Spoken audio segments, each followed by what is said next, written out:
Democracy, खराब है democracy तो फ्लॉड डेमोक्रेसी, उसके बाद डेफिशिएंट डेमोक्रेसी, उसके बाद इलेक्टोरल ऑटोक्रेसी, फिर हाइब्रिड रजीम और आखिर में अथॉरिटेरियन रजीम जो एक्चुअल डिक्टेटरशिप। लोगों को अपनी गाड़ी की इतनी चिंता होती है कि एक छोटा सा स्क्रैच या डेंट भी लग जाता है ना, चिल्लाने लग जाते हैं, वो गुस्से में आ जाते हैं। और यहां डेमोक्रेसी की गाड़ी पर ऐसे डेंट मारे हैं, इस तरीके से धज्जियां उड़ा दी गई हैं इस गाड़ी की कि लोग हैरान है देखकर कि गाड़ी अभी भी चल कैसे पा रही है। अगर आप अपने आप को देशभक्त कहते हो और गाड़ी की ये हालत देखकर भी अपनी आवाज नहीं उठाते, तो क्या आप देशभक्त कहलाने लायक भी हो?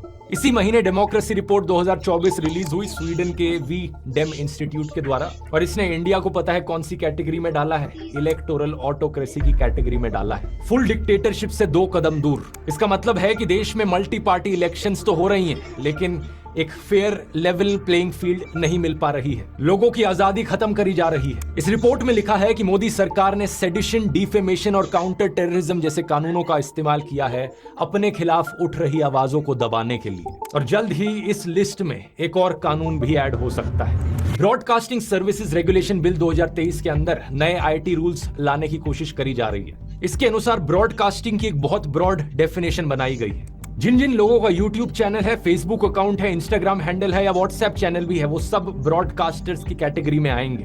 हर ब्रॉडकास्टर को सरकार के सामने जाकर रजिस्टर करना पड़ेगा और सरकार की एक सेंट्रल इवैल्यूएशन कमेटी होगी जिसको बहुत ज्यादा पावर्स दी गई हैं। ब्रॉडकास्टर सिर्फ वही वीडियोस या मैसेजेस भेज सकते हैं लोगों को जो इस कमेटी के द्वारा अप्रूव किए गए हैं, except for specific programs exempted by the government. इस कानून के तहत सरकार के पास यह भी पावर होगी कि बिना प्रायर नोटिस के वो यूट्यूबर्स की इक्विपमेंट को जाकर सीज कर ले। तो एक बात तो पक्की है कि सोशल मीडिया पर भी लोगों की आवाज बंद करने की पूरी तरीके से कोशिश करी जा रही है। और जब मेरी आवाज फाइनली पूरी तरीके से बंद हो जाएगी, तब क्या जवाब दोगे? तब क्या आर्ग्यूमेंट बचेगा? अरे कोई बोलने वाला ही नहीं बचा, इसका मतलब डेमोक्रेसी अच्छी चल रही है देश में। और इस गलत फहमी में मत रहना कि भाई मैं तो सरकार का सपोर्टर हूँ, मोदी सपोर्टर हूँ, मेरा कुछ नहीं जा रहा। अगर देश डिक्टेटरशिप बन भी जाए तो भी मेरे लिए तो सब अच्छा चलता रहेगा। Sonam sir one last question sir, क्या ड्रीम 11 पे सच में लोग जीतते हैं? ये बाजू में बैठा हुआ प्रवीण नहीं दिख रहा है आपको? हाय, मैं प्रवीण त्रिपाठी गुरुग्राम से हूँ। मैंने लास्ट ईयर दिल्ली और गुजरात के मैच में पूरे 1 करोड़ जीते हैं और मैं असली हूँ भाई। अगले प्रवीण आप हो सकते हो, बस टीम बना लो यार।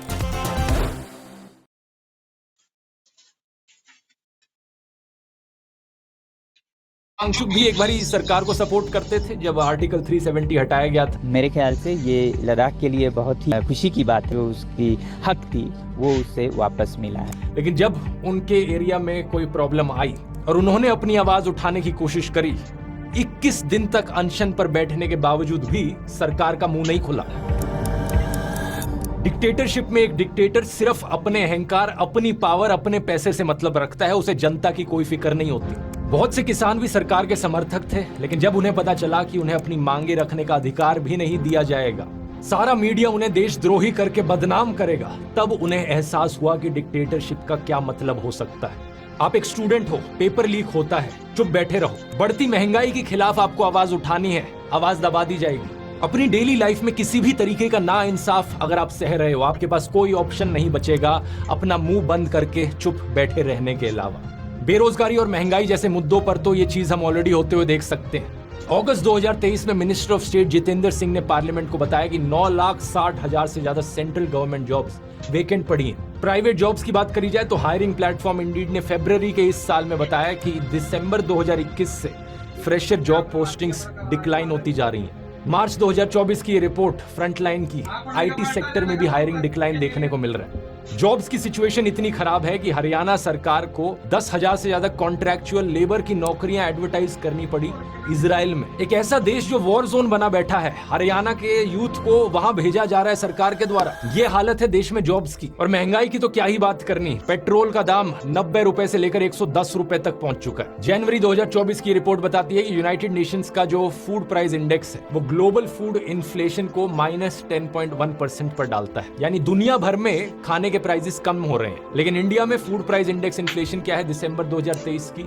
9.5% पर। सरकार खुद 80 करोड़ से ज्यादा लोगों को फ्री खाना बांटती है। बताओ क्या जरूरत पड़ी 80 करोड़ लोगों को फ्री खाना देने की? ये तभी हो सकता है जब इन लोगों के पास खाना खाने तक के पैसे नहीं है। अब ये सब सुनने के बाद अभी भी कुछ लोग कहेंगे कि भाई तू सिर्फ मोदी सरकार के बारे में क्यों बोल रहा है? But what about Indira Gandhi dictatorship? वो भी तो डिक्टेटर थी, उनके डिक्टेटर वाली चीजों के बारे में क्यों नहीं बात करता? ये फिर से एक फालतू का आर्ग्यूमेंट है, इसे एक रेड हेरिंग फैलेसी कहा जाता है। क्या मैं जिंदा था उस वक्त जिस समय इंदिरा गांधी ने इमरजेंसी लगाई? नहीं।